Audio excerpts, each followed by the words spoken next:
കഴിഞ്ഞ 12 ദിന യുദ്ധത്തിൽ ഇസ്രായേലും അമേരിക്ക അന്ന് ഇസ്രായേലാണ് കാര്യമായിട്ട് ഇറാൻ ആക്രമിച്ചത്.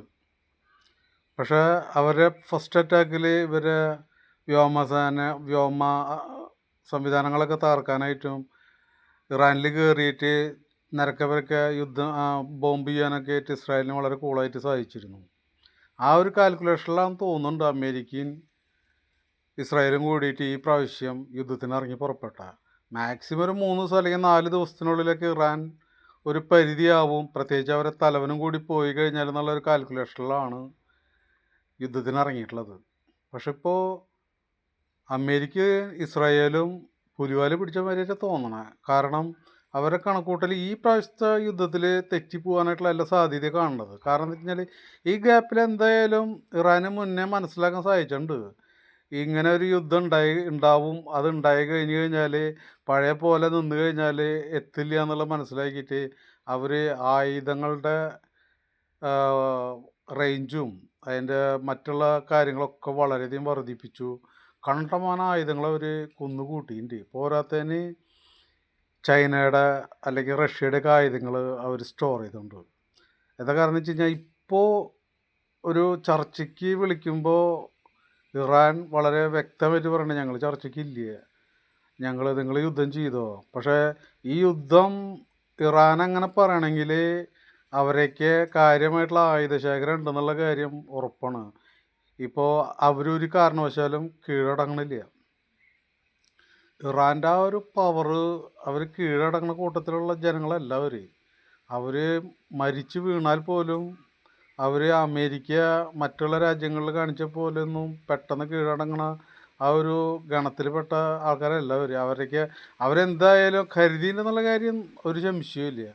ഈ യുദ്ധം ഇങ്ങനെ മുന്നോട്ട് പോവുകയാണെങ്കിൽ അമേരിക്കയ്ക്ക് വരണ നഷ്ടം എത്രയാണ്? ഭീമമായിട്ടുള്ള നഷ്ടമാണ്. അല്ലെങ്കിലോ കടത്തിലാന്ന് പറയുന്നുണ്ട്. 38-39 ട്രില്യൺ കടമാണ്. ഒരു വർഷത്തിലൊക്കെ അവർക്കൊരു ട്രില്യൺ വേണമെന്ന് പറയണം പലിശ തീർക്കാനായിട്ട്. ഇസ്രായേൽ എങ്ങനെയൊക്കെ ചിലപ്പോൾ പിടിച്ചു നിൽക്കുമായിരിക്കും. കാരണം ചെറിയ രാജ്യമുണ്ട്. പിന്നെ ഈ യഹൂദരൊക്കെ ബിസിനസ്സുകാരും അവർ കച്ചവടക്കാരും പൈസയുള്ള ടീമുകളാണ് അവർ. പക്ഷെ അമേരിക്കയ്ക്ക് അങ്ങനെയല്ല. അമേരിക്കയ്ക്ക് കടത്തിൻ്റെ ചിലവിലേക്കുള്ള പലിശനെ കണക്ക് കൂട്ടുമ്പോൾ വലിയൊരു സംഖ്യയൊക്കെ വരും. അത് പത്തിത്തിരി കുന്നെന്ന് പറഞ്ഞ മാതിരി ചെറുതായിട്ട് ഇങ്ങനെ പോയി കഴിഞ്ഞാൽ അത് എന്നാണാവോ തലകുത്തി വീഴുക. ഇറാനും ആ ലെവലിൽ തന്നെയാണ് കാൽക്കുലേറ്റ് ചെയ്യണത്. കാരണം എന്തായാലും അമേരിക്കയോടും ഇസ്രായേലിനോടും യുദ്ധം ചെയ്ത് ജയിച്ച് മുന്നോട്ട് പോകാമെന്നൊന്നും അവർ പ്രതീക്ഷിക്കേണ്ടാവില്ല. പക്ഷെ പരമാവധി അവരെ തകർത്ത് കളയാനായിട്ട് ഉള്ള സംവിധാനം അവർ നോക്കുന്നുണ്ട്. അവർ അതിർത്തികളിലൊക്കെ ആക്രമണം നടത്തിയിട്ട് മൊത്തത്തിൽ ഏതായാലും ഞങ്ങൾ പോകണം, എന്നാൽ പിന്നെ കൂട്ടത്തിൽ കൂടെ നിങ്ങൾ പോന്നോ എന്നുള്ള ആ ഒരു നിഗമനവും അവർക്കുണ്ട്. എന്തായാലും ഞങ്ങൾ നശിക്കുകയാണെങ്കിൽ കൂട്ടത്തിൽ കൂടെ നിങ്ങൾ നശിച്ചോ. പക്ഷെ അത് ലോകത്തിന് വരുന്നൊരു അവസ്ഥ എന്ന് പറയുന്നത് ചെറിയൊരു അവസ്ഥയൊന്നുമല്ല, ഭീകരമായിട്ടുള്ളൊരു അവസ്ഥയായിരിക്കും ഇനി ലോകത്ത് സംഭവിക്കാൻ പോണത്. മറ്റേ ഹോർമിസ് ആ കടലിടുക്ക് അടച്ചു കഴിഞ്ഞാൽ 20% ക്രൂഡ് ഓയിലും മറ്റുള്ള സാധനങ്ങളൊക്കെ ആ വഴിക്കാണ് യാത്ര അങ്ങോട്ടും ഇങ്ങോട്ടൊക്കെ. അത് ബ്ലോക്കായി കഴിഞ്ഞാൽ സൗദി ആ GCC രാജ്യങ്ങളൊക്കെ നട്ടലൊടിയും. ഇത് ഒടിഞ്ഞു കഴിഞ്ഞാൽ തന്നെ ഓട്ടോമാറ്റിക്കായിട്ട് ബിസിനസ് ഡള്ളാവും. ആദ്യം വീഴുക അമേരിക്ക ആയിരിക്കും. കാരണം ഏറ്റവും വലിയവരാണ് ഏറ്റവും വലിയ അടി കിട്ടുക. അതുമാതിരി തന്നെ ചൈന, ഇന്ത്യ അങ്ങനെ തുടങ്ങിയിട്ടുള്ള രാജ്യങ്ങൾക്കൊക്കെ ഇതൊരു അടി തന്നെ. ഇതിൽ ഇത്തിരി മെച്ചം പിടിക്കുക ചിലപ്പോൾ റഷ്യ ആവാൻ സാധ്യത. കാരണം അവർക്ക് എണ്ണയുള്ളവരുടെ അവർ ലോകത്ത് മുഴുവൻ എണ്ണ പറക്കി വെക്കും. അവർ ആ ലെവലിൽ ചിലപ്പോൾ ഒന്ന് രക്ഷപ്പെടാൻ ശ്രമിക്കുമായിരിക്കും. എന്തായാലും യുദ്ധം വിചാരിച്ച ലെവലിലേക്കല്ല ഇറാൻ കൊണ്ടുപോകണത്. അങ്ങനെ മുട്ടുമടങ്ങണ മക്കളൊന്നുമല്ല അവരെ പ്രത്യേകിച്ച് അവരുടെ ഒരു തലവൻ മാത്രമല്ല, ഒരു സമൂഹത്തിൻ്റെ സമുന്നതനായിട്ടുള്ളൊരു നേതാവാണ്. ഷിയയുടെ ആത്മീയ നേതാവാണ്. അവർക്ക് ശരിക്ക് അവർ എത്രത്തോളം എത്തി കഴിഞ്ഞാലും അവരത് പിടിവിടാൻ സാധ്യത കുറവാണ്. പിന്നെ ഭരണമാറ്റമൊന്നും എളുപ്പമല്ല. കാരണം എന്ന് വെച്ച് കഴിഞ്ഞാൽ കരയുദ്ധം നടത്താതെ എങ്ങനെയാണ് ഭരണമാറ്റം ഉണ്ടാവുക? ആരെ കരയുദ്ധത്തിന് പോവുക? അമേരിക്ക പോവുക? മറ്റവർക്ക് അമേരിക്കക്കാരനൊക്കെ മുകളിൽ കൂടെ വന്നിട്ട് ആക്രമിക്കാന്നല്ലാണ്ട് കരയുദ്ധത്തിനൊക്കെ അമേരിക്കക്കാർ പോയിട്ട് കരയുദ്ധം നടത്തിയിട്ട് അവരെ ആ കേസിനൊന്നും അവരിറങ്ങുമെന്ന് തോന്നണമെന്നില്ല. പിന്നെ ഇസ്രായേൽ കരയുദ്ധത്തിന് പോകാനായിട്ട് അത്രയ്ക്ക് വലിയ സൈന്യമൊന്നും അവർക്കില്ലേ.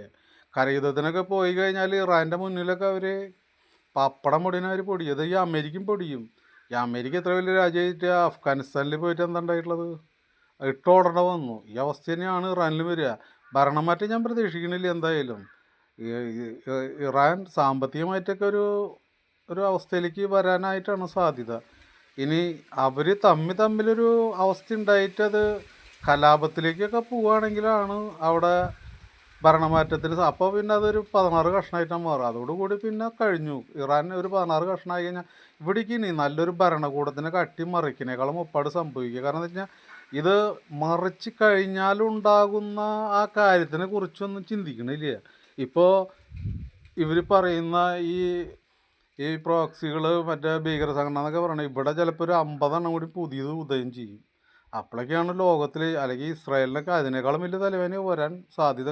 അതായത് ഇറാൻ്റെ ഭരണമാറ്റം സംഭവിച്ചാൽ ഇറാൻ്റെ ഭരണമാറ്റം സംഭവിക്കരുതെന്ന് തന്നെയാണ് എൻ്റെ ആഗ്രഹം. കാരണം എന്ന് വെച്ച് കഴിഞ്ഞാൽ ഒരല്പം ഭരണത്തിൽ ചെറിയ ഒരു ആനുകൂല്യങ്ങളൊക്കെ ജനങ്ങൾക്ക് കൊടുത്ത് അവർ സ്വാതന്ത്ര്യത്തിനൊക്കെ വില വെച്ച് അവർക്കൊക്കെ ഉള്ള ഒരു ഇത് പിന്നെ എണ്ണുവായുധം ഉണ്ടാക്കില്ല എന്നുള്ള ഒരു രീതിയിലൊക്കെ ഇപ്പോൾ തൽക്കാലം പറഞ്ഞൊക്കെ മാറി ഒരു ഭരണമാറ്റം ഇല്ലാത്ത രീതിയിൽ ഭരണം മുന്നോട്ട് കൊണ്ടുപോകാൻ സാധിക്കുമെങ്കിൽ അതായിരിക്കും ഇറാന് ഏറ്റവും നല്ലത്.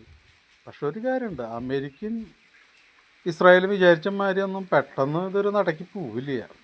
ഇത് അവരെ സകല കണക്കൂട്ടലും തെറ്റിക്കാനായിട്ട് തന്നെയാണ് സാധ്യത. കാരണം എന്താ വെച്ച് കഴിഞ്ഞാൽ ഇറാൻ്റെ IRGC എന്ന് പറയണത് സൈന്യം അവർ ആത്മാർത്ഥതയുള്ളവരാണ്. കാരണം ധീരന്മാരവർ മരിച്ചാലും കുഴപ്പമില്ല, ആ ഒരു പ്രസ്ഥാനത്തിന് വേണ്ടിയിട്ട് ആ രാജ്യത്തിന് വേണ്ടിയിട്ട് അവർ നിലനിൽക്കണ ഒരു തന്നെയാണ്. മറ്റുള്ളവരുടെ മാതിരി തലവൻ പോയി കഴിഞ്ഞാൽ അങ്ങനെ പെട്ടെന്ന് അവസാനിപ്പിക്കുന്ന ഒരു കേസൊന്നുമല്ല. ഇവർ എത്ര ആൾക്കാരെ കൊല്ലും, എന്തായാലും കരയുദ്ധം നടത്താതെ അവിടെ ഒന്നും നടത്താനായിട്ട് സാധിക്കില്ല. അപ്പോൾ അവിടെ ഭരണമാറ്റം പ്രതീക്ഷിക്കണില്ല. പക്ഷേ യുദ്ധം തുടർന്നു കഴിഞ്ഞാൽ ലോകം കടുത്ത സാമ്പത്തിക നഷ്ടത്തിലേക്ക് കൂപ്പ് കുത്തുന്നുള്ള കാര്യം ഉറപ്പാണ്. കാരണം ഇപ്പോൾ ഇന്ത്യക്ക് എന്ന് പറയുന്നത് വളർന്നുകൊണ്ടിരിക്കുന്ന ഒരു വലിയ ശക്തിയാണ്. അതൊക്കെ പുറകോട്ടടിക്കും.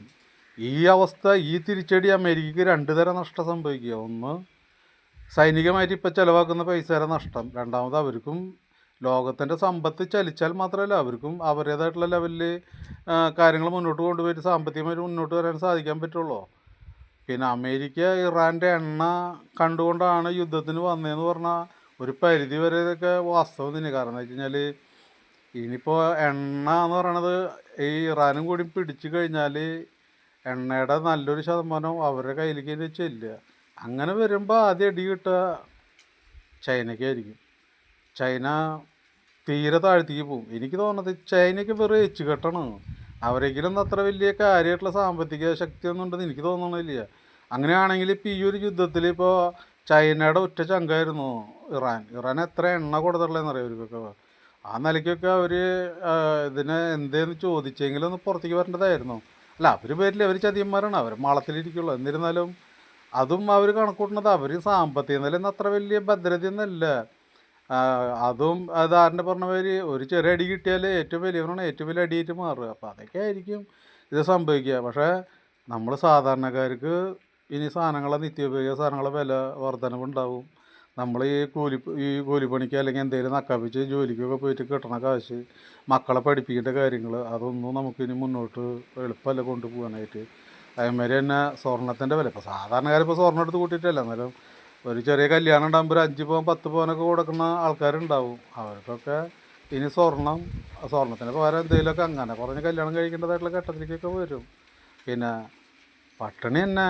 ഇത് ഈ നിലയ്ക്ക് മുന്നോട്ട് പോകണം. എത്രയും പെട്ടെന്ന് ഈ യുദ്ധം അവസാനിപ്പിച്ച് ആരെങ്കിലുമൊക്കെ ഇടപെട്ട് ഈ യുദ്ധം അവസാനിപ്പിച്ച് ഒരു ഇറാനിൽ നല്ലൊരു മാറ്റമല്ല, അവരെന്നെ ഭരിക്കുക, കുറച്ച് മാറ്റങ്ങളൊക്കെ ആയിട്ട് മുന്നോട്ട് വന്നാൽ സാധാരണക്കാരായ നമുക്കൊക്കെ മുന്നോട്ട് പോവാം.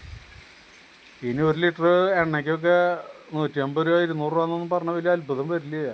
സാധാരണക്കാരെ എവിടെ നിന്ന് എടുത്തിട്ട് ഈ പൈസ അതുമാതിരി തന്നെ സാധനങ്ങൾ കൊണ്ടുവരുന്ന ലോഡിൻ്റെ പൈസ, ഇതൊക്കെ സാധാരണക്കാരൻ തന്നെ കൊടുത്താലല്ലേ മാർക്കറ്റിൽ നിന്ന് സാധനങ്ങൾ കിട്ടുള്ളൂ.